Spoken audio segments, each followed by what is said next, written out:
Jadi saya mau tegaskan perkara ini bukan perkara Roy Suryo dan kawan-kawan, ini perkara milik publik, milik seluruh rakyat yang ingin kepastian jawaban ijazah itu apakah asli atau palsu, itu seluruh rakyat. Karena itu kalau nanti mekanisme proses pidana itu hanya untuk membuktikan ada pencemaran, ada fitnah untuk menghukum orang, tapi tanpa ada kepastian tentang ijazahnya, mohon maaf, ini Pak Polisi ya hanya menghabiskan energi, bukan sedang menegakkan hukum, tapi hanya sedang melindungi wibawa Saudara Joko Widodo, tapi pada saat yang sama merendahkan marwah dan wibawa seluruh bangsa Indonesia, seluruh rakyat yang sampai hari ini ingin kepastian tentang ijazah Saudara Joko Widodo.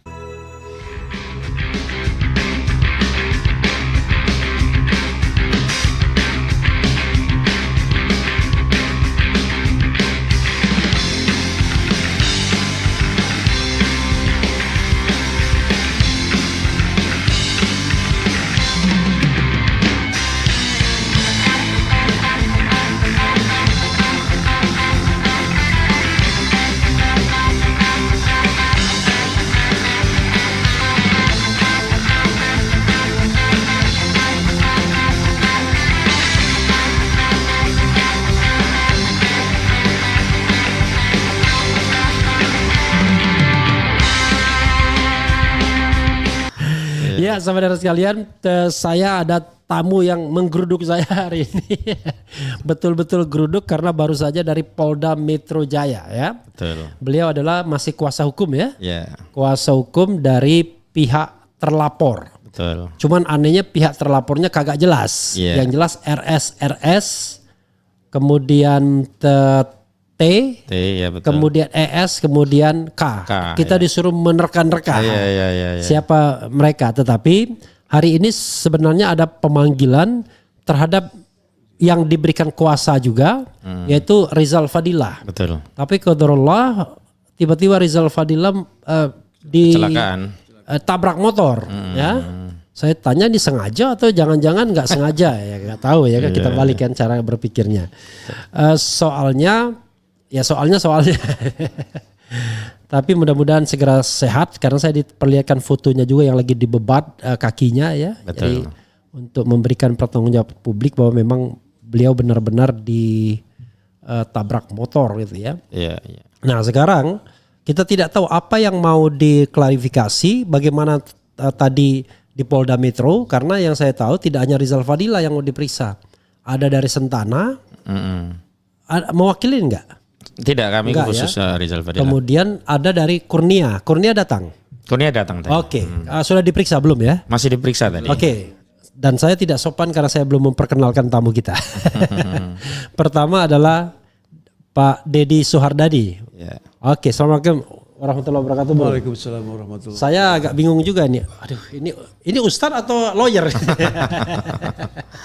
Dan ini Ahmad Hazinuddin ya. Oke.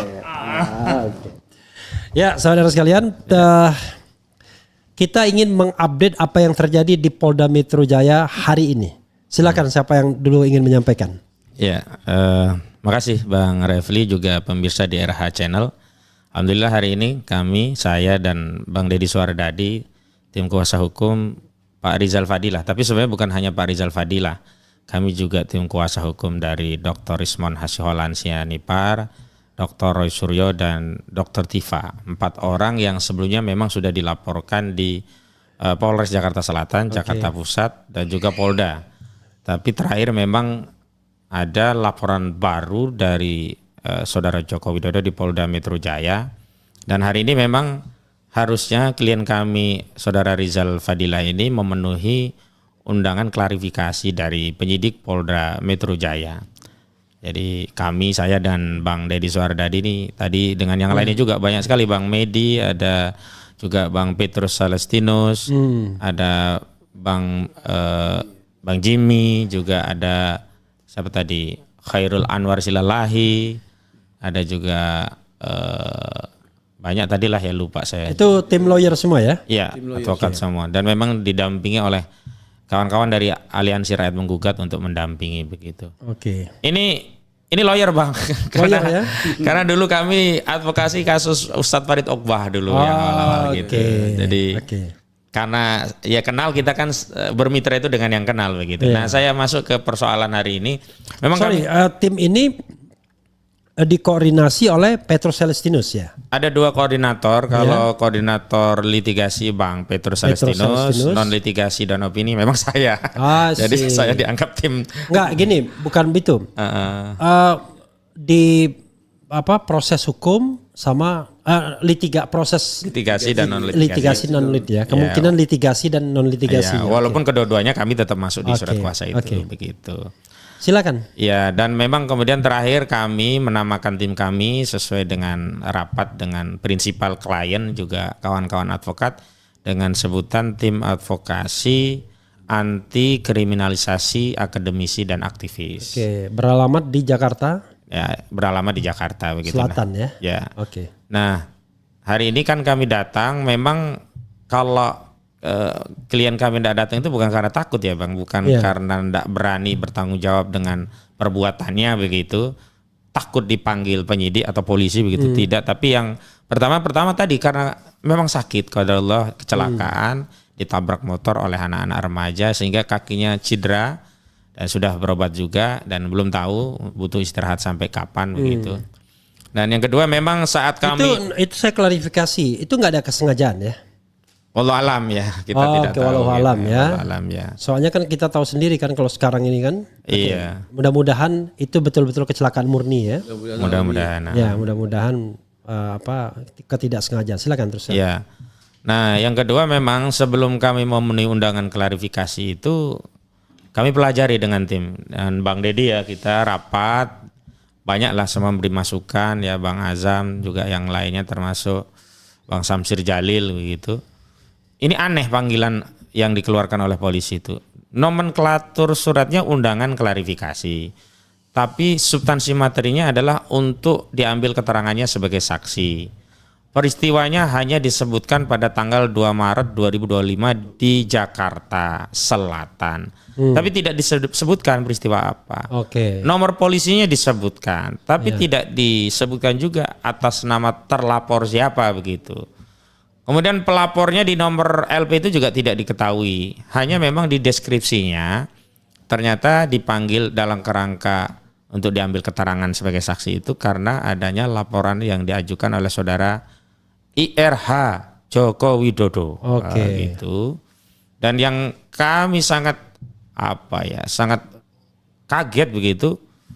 Banyak sekali pasal-pasal yang diklarifikasi dalam undangan klarifikasi itu. Karena ternyata disebutkan penyelidikan tindak pidananya berkaitan dengan dugaan pertama ada pencemaran, kemudian ada fitnah, ada manipulasi data elektronik dan seterusnya. Nah, kalau pasal pencemaran dan fitnah misalkan 310 KUHP, 311 KUHP kami masih menganggap itu lumrah wajar karena kan sebelumnya memang saudara Joko Widodo itu berulang kali merasa dirinya difitnah dan dicemar begitu. Bahkan dalam wawancara media terakhir saudara Joko Widodo menyatakan dirinya dihina sehina-hinanya, dirinya direndahkan serendah-rendahnya.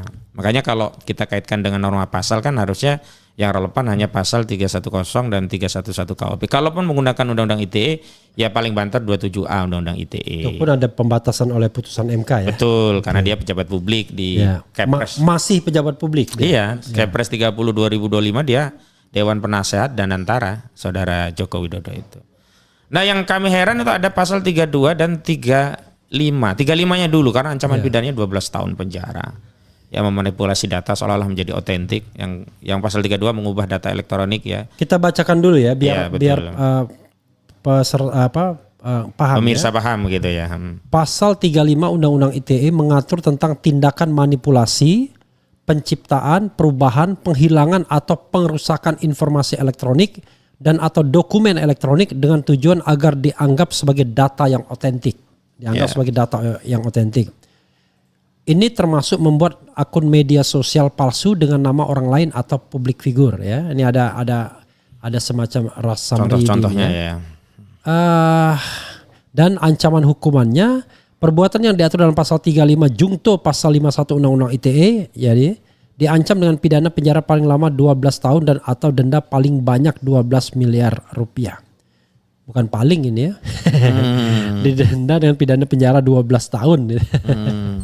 Kalau paling itu seolah-olah kecil ya kan. Paling cuma sekian. Oke, silakan diteruskan. Nah, Keberatannya apa terhadap penggunaan pasal ini? Tapi teruskan yang tadi, silakan. Ya, yang jelas pasal-pasal tadi kok tidak relevan dengan apa yang dikeluhkan pelapor, dalam hal ini Saudara Joko Widodo yang mengeluh tentang adanya dugaan pidana pencemaran dan fitnah. Karena dua pasal tadi tidak ada relevansinya.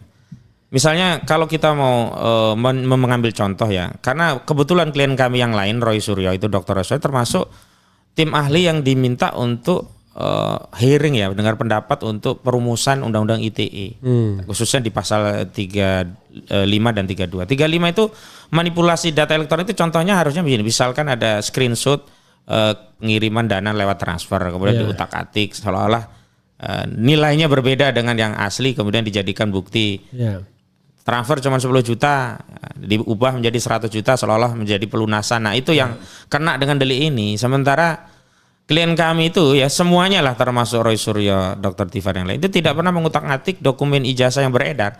Hanya dokumen yang beredar juga dokumen skripsi yang diambil langsung dari sumber primer dari UGM itu dianalisa baik terkait pejabatnya, fontnya, kemudian relevan enggak lah antara pejabat satu dengan yang lainnya, kok enggak ada tanda tangannya, itu saja begitu. Makanya kalau itu kemudian menjadi dianggap fitnah, oke lah 310, 311. Dan kami merasa ini saatnya untuk membuktikan di pengadilan. Tapi kalau sudah masuk pasal 32, 35, ini kan ada motif ingin memenjarakan orang dalam prosesnya. Karena di KUHP kalau ancaman pidana di atas 5 tahun kan bisa dilakukan penahanan. Nah itu juga tadi yang kami persoalkan, kenapa muncul pasal-pasal itu, padahal peristiwanya tidak dimunculkan deskripsinya dalam proses klarifikasi. Sorry, itu terhadap siapa? Terhadap penyidik Polda Metro Jaya. Enggak, maksudnya waktu klarifikasi terhadap Kurnia atau gimana? Terhadap Rizal Fadilah gitu. Oh, jadi di suratnya tadi muncul itu, maka kita komplain pertama. Komplainnya langsung ke penyidik? Ya, ke penyidik melalui surat resmi. Jadi ketika kita tidak bisa datang, kita kasih surat resmi alasannya karena sakit, sekaligus kita komplain terhadap sejumlah norma pasal yang dipakai. Berarti Kurnia nggak jalan juga? Kurnia tetap jalan. Karena dia panggilan terpisah. Oh, tapi bukan klien Anda? Bukan. Jadi kalau Kurnia mendatangi, jadi yang ngasih klien ke kami itu termasuk Bu Kurnia menjadi kuasa hukumnya saat itu ya. Itu adalah Rizal Fadilah, Dr. Tifa, Dr. Rismon Nasiolan dan Dr. Roy Suryo. Nah, hari ini yang dipanggil oleh Polda Metro Jaya, hari ini ya ada Kurnia, ada Damai Hari Lubis, ada Rustan Effendi, ada Kurnia. Kalau yang besok itu ada Sentana itu hari Jumat. Nah hari ini saya membatasi ke klien kami karena yang itu Rizal Fadilah. Rizal Fadilah yang tidak datang tadi. Selain karena sakit tadi kami juga klarifikasi masalah-masalah di dalam pemanggilan tadi. Termasuk kami juga persoalkan karena klien kami Rizal Fadilah ini Bang kan di Barreskrim Mabes Polri juga mengajukan pelaporan terhadap dugaan pidana pemalsuan dokumen ijazah Saudara Jokowi ini 263 KUHP. Anehnya kami persoalkan juga kenapa Saudara Jokowi 30 April 2025 bikin laporan, tanggal 5 langsung keluar surat undangan klarifikasi untuk tanggal 8 ini. Langsung terbit LP, laporan polisi. Artinya pro justisia. Tapi terhadap laporan klien kami yang udah lama berbulan-bulan begitu, baru ditindaklanjuti dengan apa yang disebut laporan informasi, statusnya hanya Dumas. Artinya bukan tindakan pro justisia. Bukannya sudah masuk penyelidikan? Tidak, itu laporan informasi di Barreskrim itu. Oh, bukan penyelidikan? Bukan, laporan informasi itu. Karena di undangan ke Rizal Fadilah kayaknya ada kata penyelidikan, bukan ya? Tidak, laporan informasi, memang penyelidikan, tapi laporan informasi itu ujungnya rekomendasinya agar kepada penyidik diterbitkan LP. Karena dasar penyelidikan dan penyidikan itu adanya LP. Kan dulu laporan penyelidikan? Bukan, laporan polisi. Laporan polisi. Jadi Rizal Fadilah dan kawan-kawan ini ketika membuat laporan di Barreskrim tidak pernah diterbitkan laporan polisi. Hanya dianggap Dumas. Nah, karena masyarakat ramai, lalu ditindaklanjuti dengan panggilan untuk melakukan klarifikasi terkait laporan informasi Dumas tadi. Nah, makanya tidak seimbangnya satu sisi laporan terhadap Saudara Jokowi hanya di levelnya kan ditaruh sebagai Dumas pengaduan masyarakat dan paling ujung nanti jadi LP. Sementara Jokowi langsung menjadi LP, kok nggak adil. Dan kami juga tadi komplain dalam surat yang kami kirim ke penyidik Polda Metro Jaya. Ini kan nanti polisi bilang siapa lu mau minta adil? Kan itu gue, ini makanya gue, kita presiden gue. Iya, makanya kita podcast ini karena Oke. kami ingin memberitahu masyarakat tentang penegakan hukum di negara kita itu kan tidak boleh semena-mena. Makanya justru kami minta keadilan dari masyarakat selaku ya hakim bagi perkara ini. Saya anggap masyarakat semuanya adalah hakim dan kami perlu untuk menyampaikan perkara ini secara fair kepada seluruh masyarakat sebagai hakim. Nah, kami juga persoalkan dari sisi ijazah palsu isu ini kan ada dimensi perdata dan pidana, Bang. Ya. Perdatanya sedang digugat di Pengadilan Negeri Surakarta oleh Pak Taufik dan kawan-kawan. Pidananya ini sebenarnya kalau mau taat azas, taat hukum ada Perma nomor 1 tahun 1956 yang memberikan amanah kalau ada dua peristiwa beririsan antara pidana dan perdata maka harus dibuktikan dulu apakah ada hak keperdataan yang dilanggar baru nanti naik ke pidana. Makanya kami juga sampai ke penyidik. Kami tidak menolak, tapi ayo kita tunggu dulu hormati proses yang ada di Pengadilan Negeri Surakarta. Hasilnya apa? Kalau di Surakarta ternyata hasil putusannya ijazah saudara Jokowi adalah palsu, kan nggak ada delik fitnah, memang palsu gitu loh. Jadi begitu. Mungkin bisa ditambahkan, Bang Deddy ya. Saya kira Agak dekat. memang kami lebih dekat lebih tadi salah satu yang menjadi ini kita dalam masalah tadi, Bang. Ya. Bahwasanya ada gugatan perdata di Solo itu yang sampai sekarang masih berjalan, masih dalam tahap mediasi kalau tidak salah ya. Itu. Jadi kenapa sih polisi itu sabar dulu agar dia menunggu putusan dari kasus di Solo. Kalau memang sudah jelas baru gitu. Kalau memang ternyata di situ dinyatakan ijazah Jokowi itu asli, ya berarti jalan. Tapi kalau misalnya dinyatakan ijazah Jokowi itu ternyata palsu, ya mau gimana lagi? Itu kan menurut Perma tadi tidak bisa dijalanin, tidak bisa dilanjutkan gitu loh, Bang. Oke. Gitu. Saya terpaksa berspekulasi. Ada nggak informasi tambahan lain sebelum saya mau bertanya ini soal grand skenario? Sementara itu dulu, Bang. Oke. Saya berspekulasi tentang sebuah grand skenario ini ya, yang harus dianalisis. Jadi saya lontarkan pertanyaan. Grand skenario-nya adalah bahwa yang namanya gugatan PMH di Solo, Surakarta akan mengarah kepada dinyatakan tidak dapat diterima, yang dipermasalahkan legal standing-nya atau yang dipermasalahkan kompetensinya pengadilan.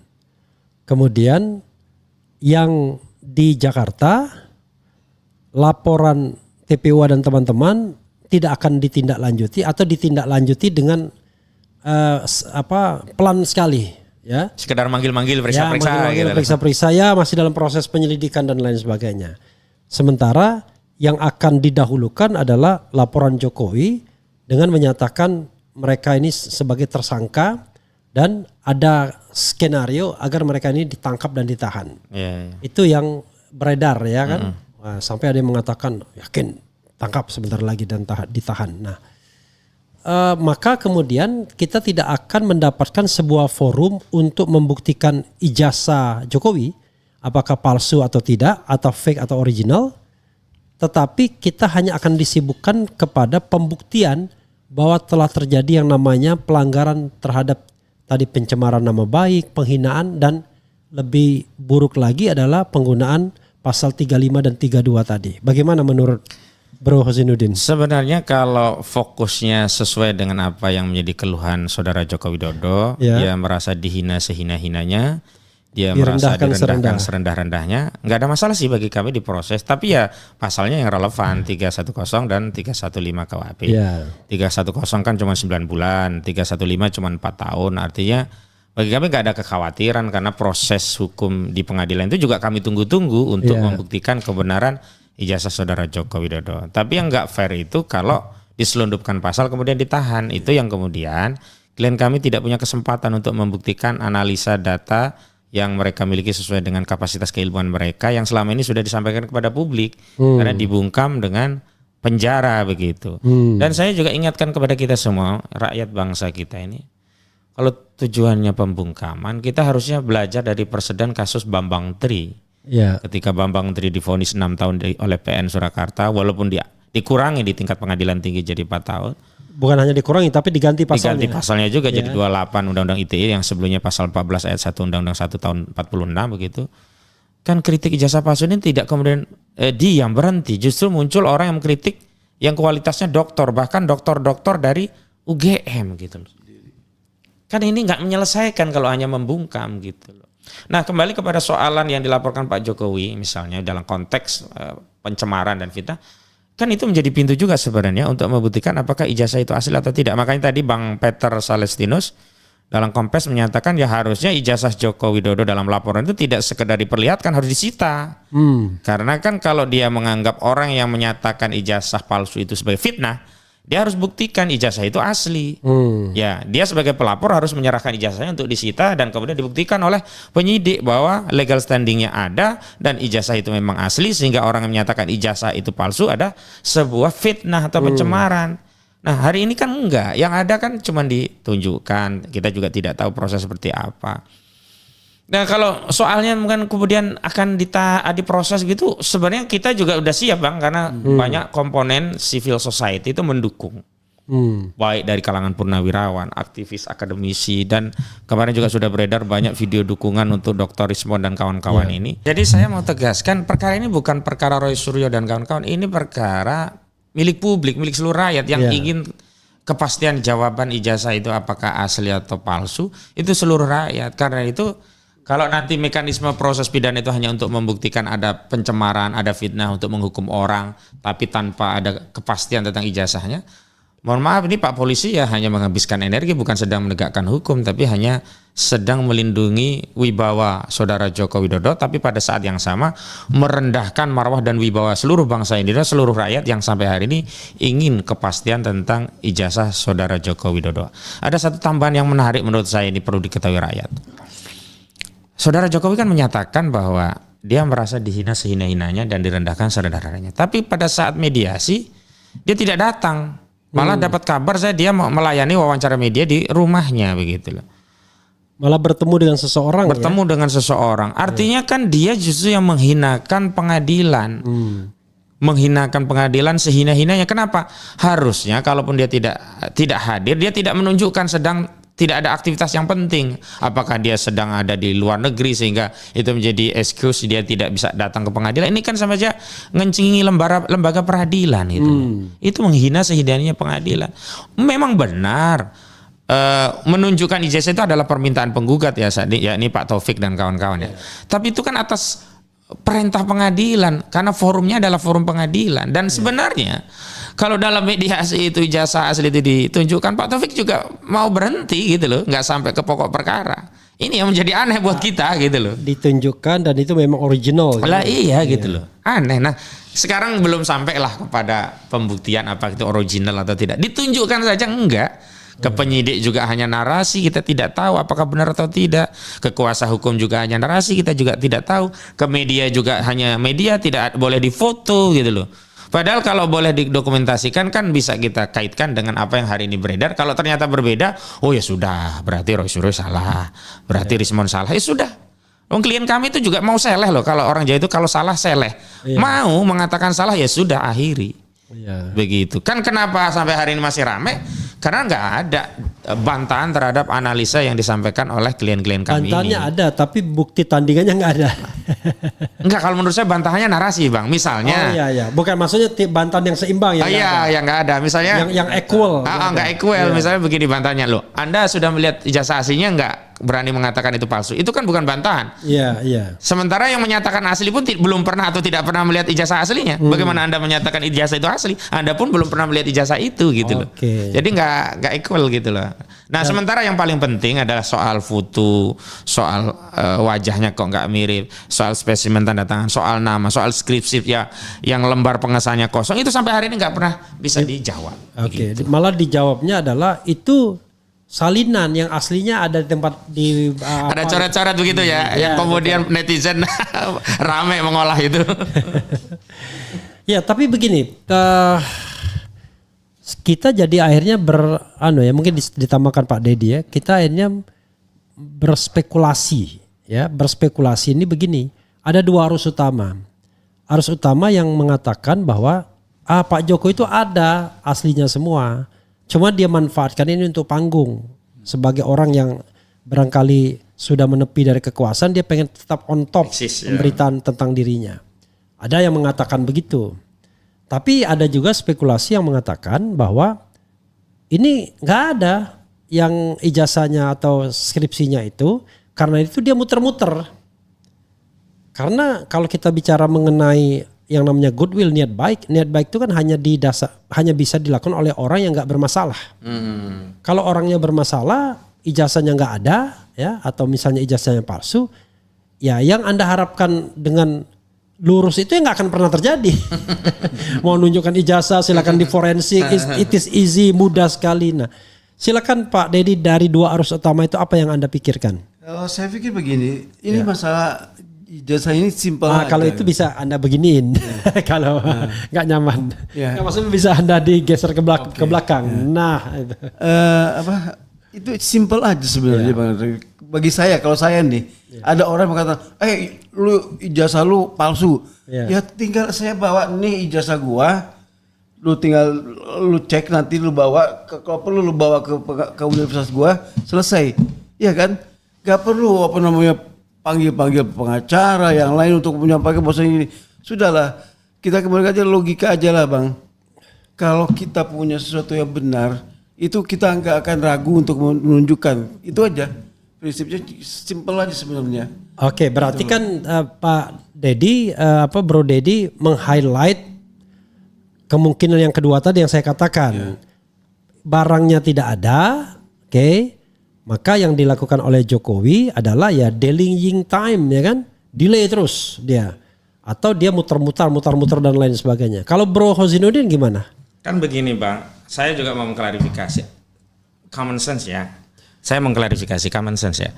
Kita yang punya narak, apa ada sih di antara kita ingin dikenal, bahkan terkenal, tapi terkenal jelek? Ya. Artinya naif juga kalau orang ingin eksis di ruang publik tapi dengan legacy sebagai orang yang berijazah palsu gitu. Artinya kalau ada orang mengatakan, yang kedua ini mengatakan ada ijazah aslinya tapi sengaja dia simpan biar pembicaraannya terus menerus. Iya, ini artinya kan harus yang pertama tadi saya katakan. Artinya kan dia dinarasikan kan berarti berijazah palsu gitu loh. Kalau orang tadi sekedar ingin terkenal, ya bisa kalau tujuan itu. Tapi kan tidak ada satupun tokoh dikenal dengan legacy yang buruk. Nah menurut saya, Saudara Jokowi sampai buat laporan polisi itu kan karena tidak ingin ini terus bergulir dan menjadi legacy buruk. Tapi dia tidak membendung dengan cara yang tepat. Nah itulah yang kemudian kita menduga-duga, jangan-jangan barang ini memang nggak ada, barang ini memang palsu, maka dia muter-muter, nggak bisa sampai ke muara persoalan karena memang tidak ada gitu loh. Jadi ketika ada beberapa kali yang mengatakan jangan masuk jebakan, jangan ikut ngurusi itu kan nguntungin Jokowi, dia kan jadi pusat perbincangan. Pusat perbincangan seperti apa begitu loh. Kalau pusat perbincangan itu menjadi positif, dia merakyat, dia baik. Nah, memang itu kan akan menguntungkan dia, kita cuman buang-buang waktu. Ini kan enggak. Dan sekali lagi ini persoalannya bukan pada soal apakah ini akan menjadi pusat perbincangan atau tidak. Ini persoalan tentang bagian dari legacy kita berbangsa, punya sejarah, punya presiden yang bernama Joko Widodo, dan dia saat mau jadi presiden harus memenuhi syarat, dan salah satu syaratnya di pasal 169 Undang-Undang Nomor 7 Tahun 2017 itu adalah memiliki ijazah SMA atau sederajat setidaknya. Nah, kalau persoalan ijazah yang dimasukkan itu ya cacat formil, kan berarti dia tidak sah, terlepas apa yang sudah terjadi, oke terjadi. Tapi kan ada masa depan yang bisa kita antisipasi, misalkan fasilitas dia hari ini apa harus kita harus kita anulir, termasuk norma pemalsuan dokumen itu masih menjadi norma kejahatan, kecuali hari ini negara kita menyatakan memalsukan dokumen itu perbuatan mulia, tidak ada atau tercelanya. Perbuatan yang mubah. Ya, paling tidak mubah lah, nggak ada sanksi pidananya. Ya, nggak penting kita ngurusi lah. Ini kan kejahatan. Kalau kejahatan ini dibiarkan, mohon maaf nanti bangsa kita nggak punya insentif untuk mendidik anak kita untuk bersekolah, punya jenjang karir, ijazah dan seterusnya. Lalu muncul ada Gium atau Pameo ya yang sering beredar, ngapain capek-capek sekolah ijazah tinggi, ijazah palsu pun bisa jadi presiden kan? Kan ini kan membuat apa ya? Semacam tidak ada merusak insentif orang untuk belajar. Nggak ada kemudian keinginan orang belajar mendapatkan predikat tertentu. Kenapa? Karena ijazah palsu pun bisa jadi presiden. Ini kan nggak boleh. Begitu Bang. Oke, memang ini juga orang selalu bertanya ya. Jadi sebenarnya dari dua arus itu ya memang seperti Bro katakan, arus yang mengatakan Jokowi ingin on top itu terlalu spekulatif juga ya sebenarnya kan. Karena dengan spekulasi bahwa masa sih orang pengen terkenal tetapi dalam arus kontroversi yang negatif. Ya, gitu betul. Oke, jadi kesimpulannya apa? Anda yakin? Kalau saya tidak bicara keyakinan kan, kalau hukum itu bicara pembuktian dan bukti-bukti dan analisa yang sampai kepada kami dari klien kami itu menurut kami ya sampai pada kesimpulan yang bisa dikatakan ijazah itu palsu. Nah, memang kalau kita bicara tentang kesimpulan yang punya nilai hukum tentu putusan pengadilan, maka inilah yang sebenarnya harus diuji di pengadilan. Nah, hanya memang kalau ingin membuktikan memang ada forum yang sifatnya pengadilan, ada juga forum non peradilan. Kalau tadi ada ijazahnya dengan memberikan ya kepada masyarakat kan selesai, gak perlu capek-capek gitu loh. Yang tapi sampai tadi hari yang Anda katakan tuh subjek to bahwa yang dianggap palsu itu adalah yang diedarkan oleh kader PSI. Ya betul, dengan batasan itu Ya. gitu. Tapi begini sederhana saja Bang, kalau bukan itu kan orang langsung akan berpikir ya kalau bukan Langsung itu pasti bantah. langsung bantah, langsung kasih tahu ini loh punyaku gitu loh. Iya. Itu makanya klien kami itu justru malah memastikan ijazah itu memang bukan milik Jokowi, memang nggak ada yang atas nama Joko Widodo yang hari ini menjadi presiden. Itu yang membuat dia tetap kekeh gitu loh. Dan ini nanti akan dibuktikan di pengadilan gitu loh. Makanya sebenarnya kita menunggu kapan sih itu barang dikeluarin gitu loh. Ada logika yang menurut saya juga perlu dikritisi ya, logika dari orang-orang yang merasa satu angkatan dengan Jokowi, yang mengatakan ini jasa kami sama kan. Kalau misalnya ijazah ini kan nggak sama persis, tapi kalau ijazah ini dinyatakan palsu, berarti semua ijazah kami palsu. Saya ada jawabannya, tapi saya tidak ingin mendikte Anda. Pendapat Anda gimana? Kalau saya sederhana Bang. Nah itu yang kemudian kemarin kami tekankan dalam proses pembuktian perkara ini. Kita bicara tentang pemalsuan, ijazah palsu. Berarti kan kita bicara tentang ilmu pengetahuan sains. Makanya kami tuntut pembuktian dalam perkara ini adalah pembuktian yang basisnya teknologi keilmuan, bukan testimoni. Mohon maaf kalau testimoni ya bisa kita 100 orang suruh ngaku sini ya, kamu gini ya. Selesai.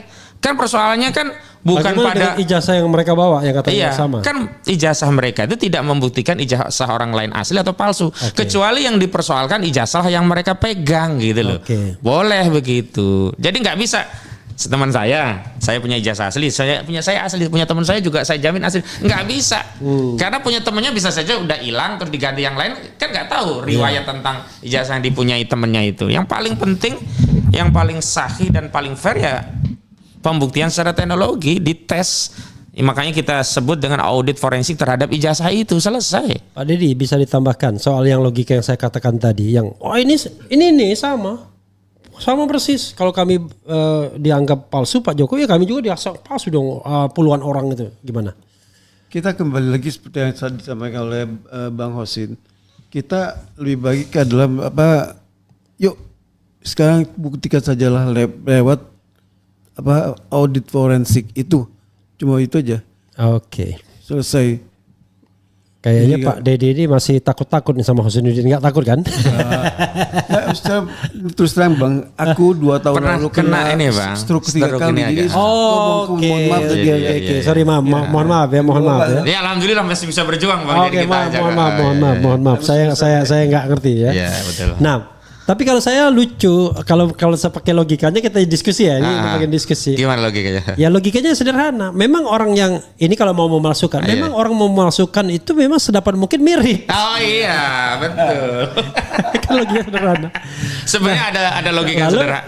Lalu misalnya lalu yang kita ganti cuma fotonya doang. Iya, betul. Kan memang mirip semua Mirip yang lain. semua, betul. Itu tuh jawab yang sederhana memang begitu, cocok. Iya. Maka tinggal dikatakan ada nggak yang namanya Joko Widodo? Iya. Apakah fotonya tempelan atau enggak? Iya, betul. Tapi kalau fisiknya ijazah ya pasti mirip. Iya betul. Lucu juga kalau dia Kalau berbeda ya bukan pemalsu dia, jadi pencetak barang lain. Makanya kan tinggal informasi-informasi yang tertera Iya, yang diselidiki kan informasi. Iya, betul.